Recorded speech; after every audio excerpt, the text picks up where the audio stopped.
Greetings, Gran Turismo enjoyers, and we're going to attempt the World Touring Car 700 race at Circuit De La Sarthe.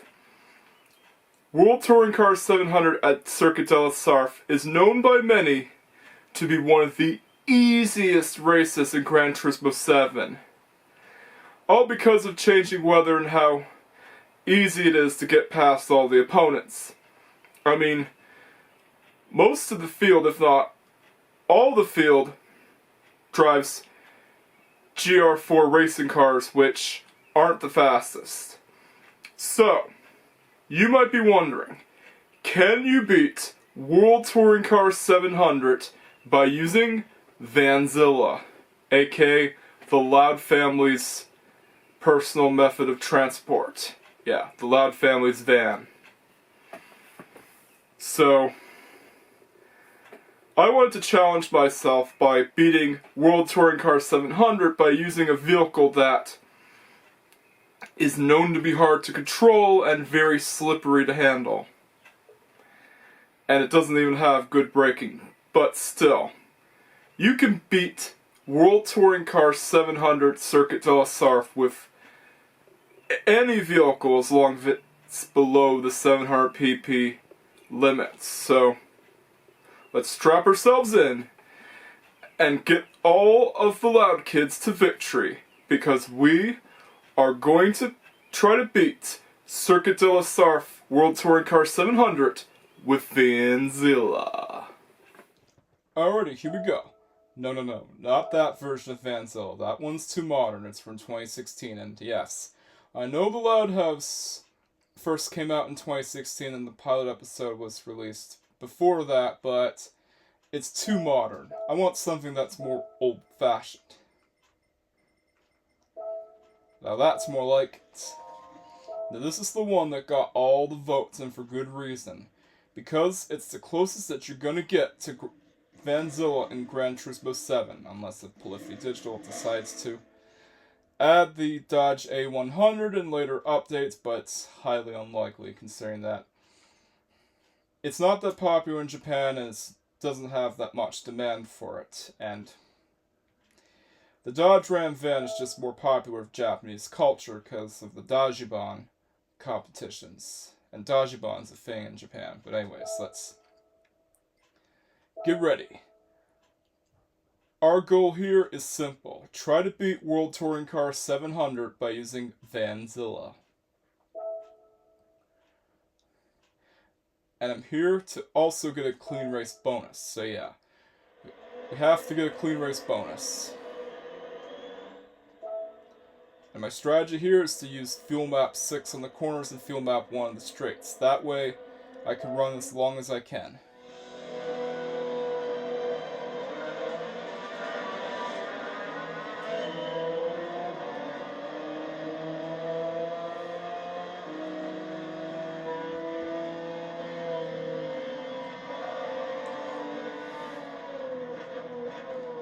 And it definitely knows how to get the power down when it uses the lower fuel map setting.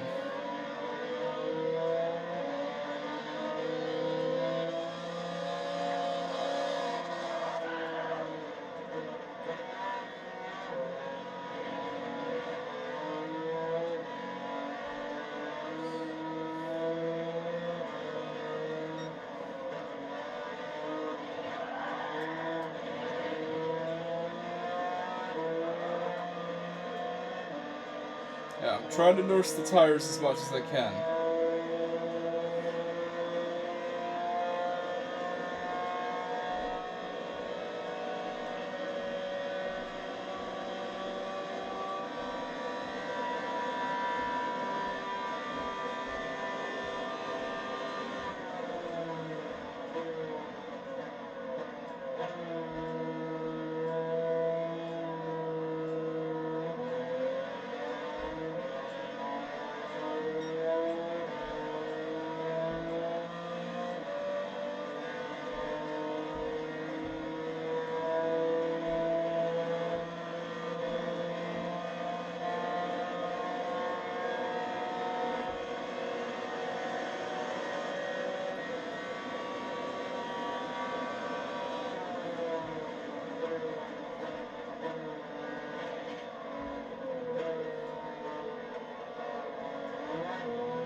this thing eats away at tires, but it makes sense. It's Vanzilla.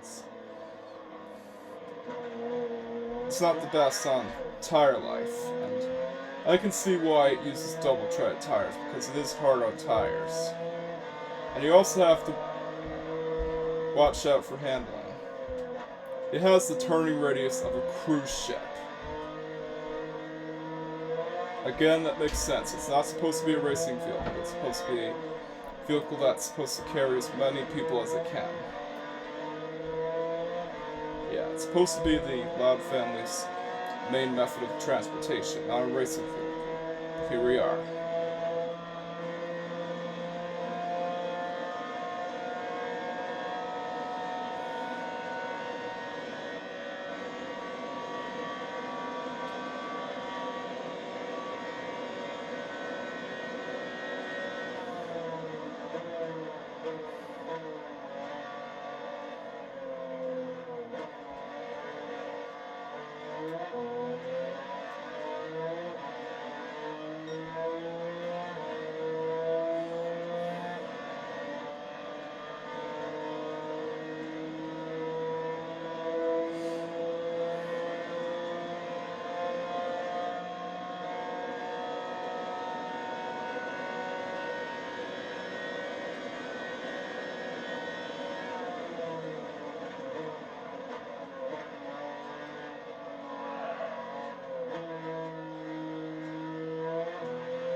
Haywood is staying out.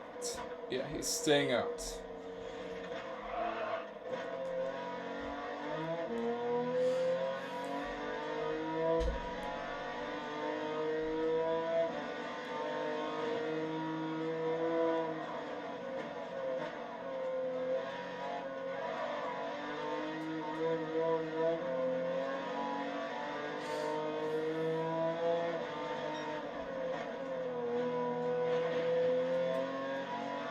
Alright, time to use full power.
Definitely gonna switch to inters because it is raining. I was intending on staying on the mediums until they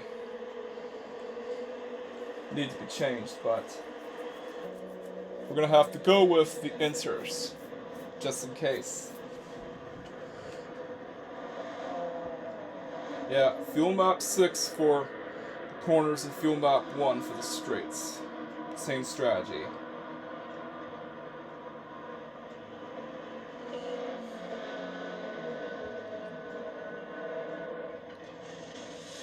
Yeah, easy on Vanzilla. It's gotta make it to the finish.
Yeah, this is what makes this race easy, by the way. The potential of rain.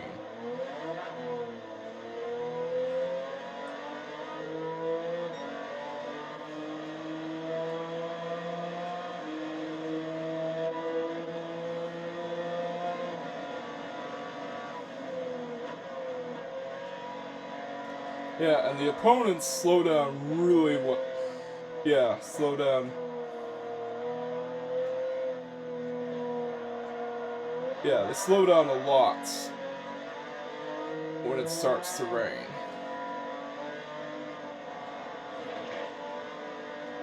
So I could definitely see why this race has been called easy.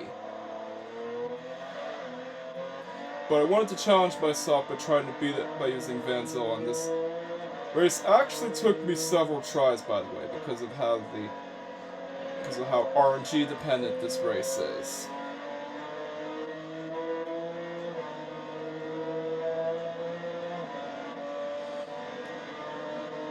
And how I figured out a strategy that works.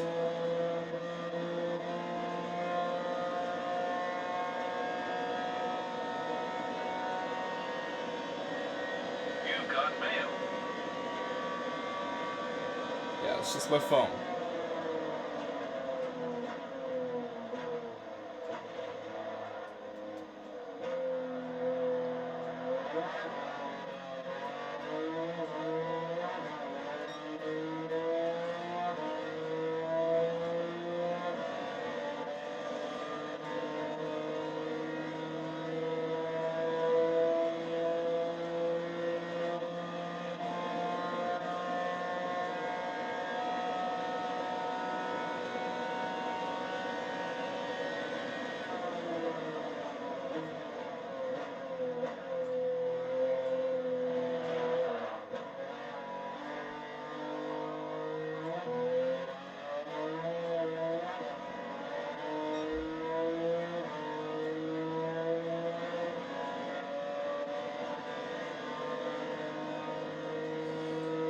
Yeah, it is very RNG dependent.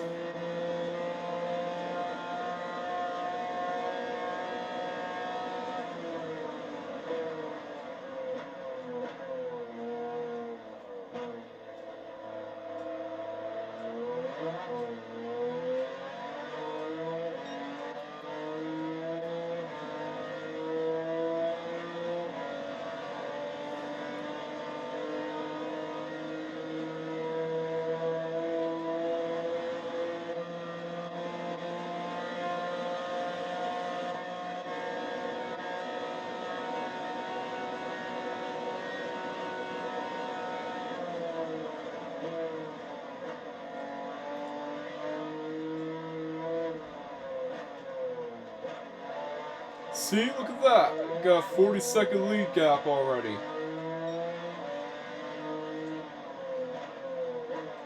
Yeah, it pays to be the strategist of Richard Childress Racing. Because this is the same kind of strategy that Richard Childress Racing would attempt. Run long as you can, and try to save as much fuel as you can.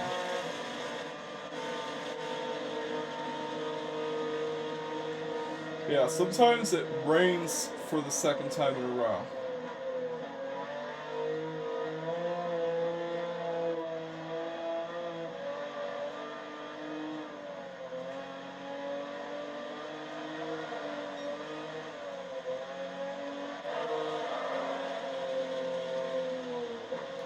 I don't need to refuel yet, I got lots of fuel in the tank.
we go.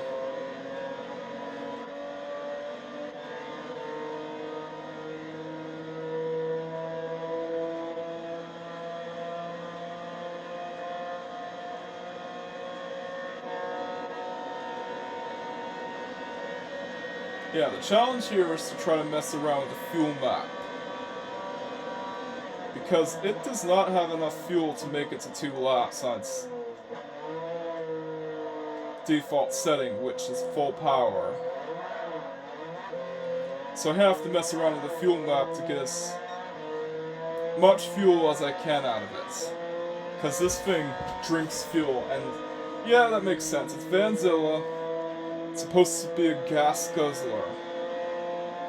It's not supposed to be the most fuel-efficient vehicle in the world. It's just supposed to be a vehicle that transports 13 people. Yeah, 1 set of parents and 11 kids.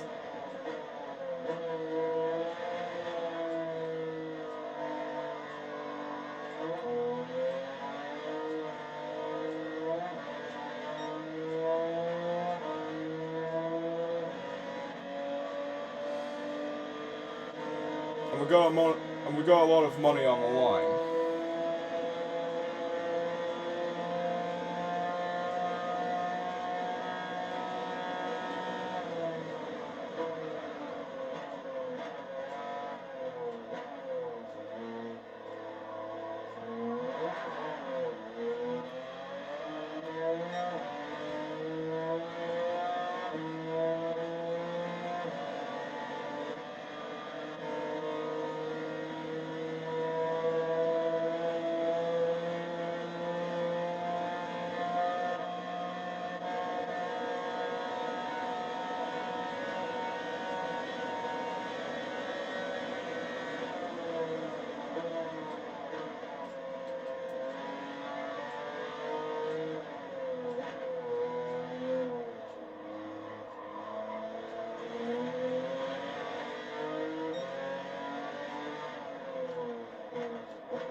Jeez, look at how much lube we got. Let's get the intermediates off so we can finish the race with the mediums. Yeah, I gotta make sure the tires last.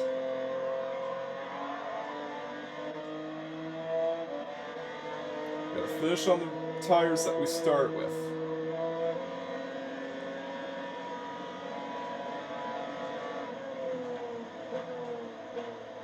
Yeah.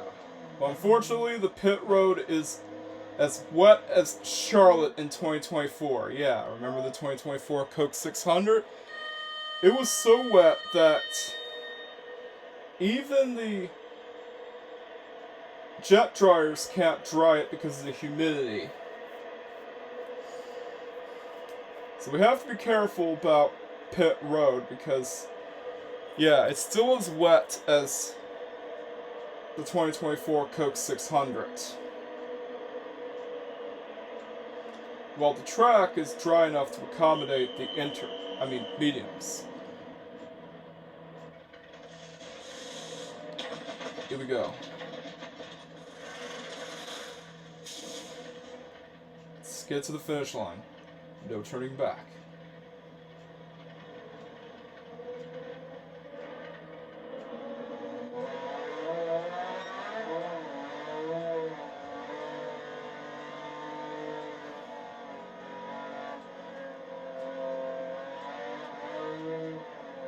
Might as well go on full power.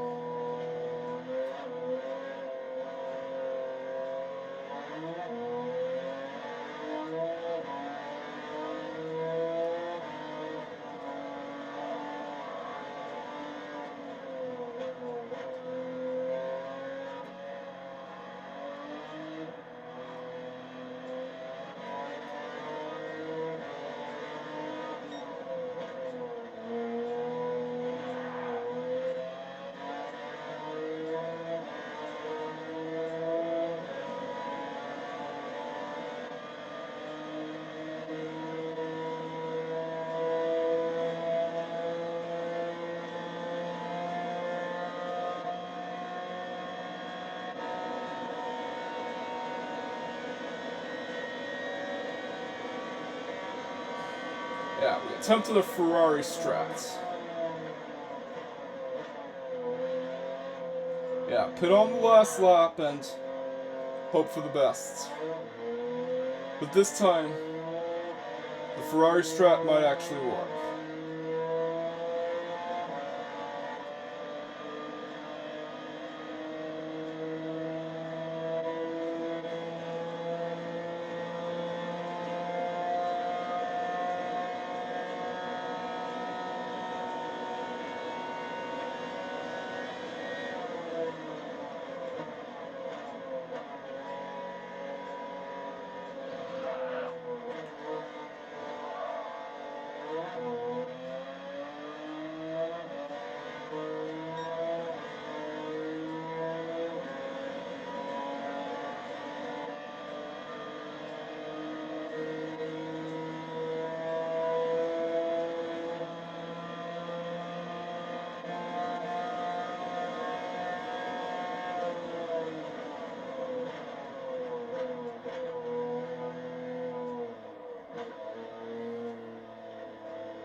All we have to do is nurse it home.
That was close.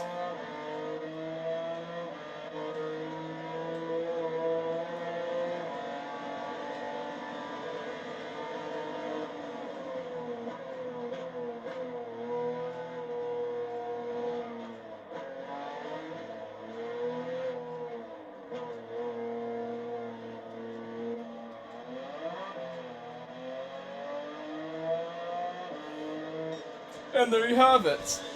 You can beat World Touring Car 700 by using Vanzilla. Imagine this. You're inside a race car homologated for FIA GT4 standards, and then all of a sudden, the lads show up in an old rusty van and beat everyone on the track. It is surreal to imagine. And we also got the clean race bonus. So yeah, this proves that yes, you can beat World Touring Car 700 by using Vanzilla. But anyways, it is time to sign off. Oh wait, I have some bonus content for you, so check it out.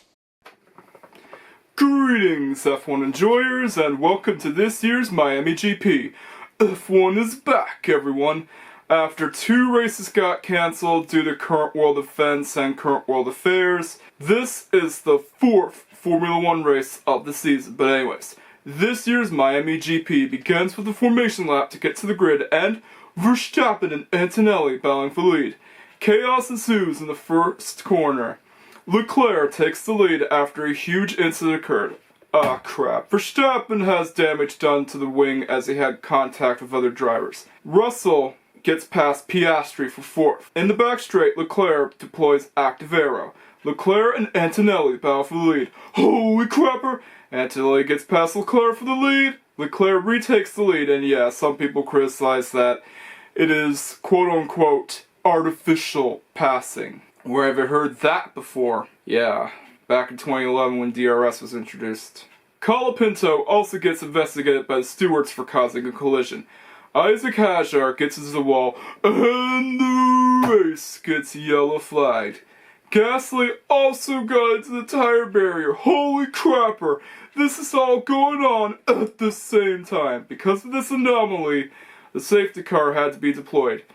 Even worse is the fact that Isaac Hajar got mad after he got involved in that incident. Dang, that blows, and I can understand how he feels. Yeah, if you're involved in an incident like that, you'd probably get mad as well. Verstappen comes down to pit road. Hajar also went to the curb and locked up, and that's why he wrecked out. Lawson, Gasly, and Hajar are now out of the race. Dang it! But anyways, the safety car period has ended, and the race restarts with Leclerc continuing to lead. Leclerc and Norris battle for the lead. Come on, Leclerc! Don't let him get past you! Ah, crap. Norris got past him, yeah. I gotta be honest here, I'm really sick and tired of seeing McLaren winning. It's probably fatigue from the 2025 season, because, yeah, when you see McLaren dominate, you know you get sick and tired of it. But when it comes to Kimi Antonelli, I never get sick and tired of seeing him win. I always want to see him win. He's the best of the best right now. Antonelli gets past Leclerc for second, but Leclerc retakes second. The battle for second continues, and Antonelli is back in second. Yeah, again with this quote-unquote artificial overtaking. Verstappen overtakes Ocon, and he's now in 11th, and he's now in 10th. Oh no! Verstappen gets noted by the stewards for crossing pit road line. Yep, you could really get penalized for crossing pit road line. I thought it was crazy that it happened in Gran Turismo 7 because I would get past pit road line sometimes and would get a penalty for it, but it actually happens in real life, and it is a rule that's enforced by the FIA themselves. Albon tries to defend ninth from Verstappen, but he manages to get past him. Leclerc and Piastri battle for third. Verstappen might get penalized, and this will make him angry, as a lot of things usually do this season. He then gets past Colapinto. Leclerc comes down to pit road. No further investigation is needed for the incident between Verstappen and Colapinto. Russell gets past Albon for 8th. Light rain is a factor while Verstappen and Hamilton battle for 4th. Antonelli comes down to pit road and Verstappen is now in 3rd. Norris is next to come down to pit road and expect to see his teammate come in. As expected, Piastri comes down to pit road and Verstappen is in the lead until Antonelli gets past him. Verstappen defends second from Norris. Bottas got penalized for speeding on pit road, another one. Piastri and Russell battle for 5th. And Antonelli has issues with his gearbox. Dang it! Oh no, Piastri got past Russell. Russell takes 5th back from Piastri. Lap traffic becomes a factor and Norris gets held up by lap traffic. Bottas also got black and white flagged for ignoring blue flags. Leclerc is coming closer and closer to Verstappen as Verstappen's tires have degraded to the point of them no longer having as much grip as they used to. Antonelli gets 2 strikes for track limits. Dang it!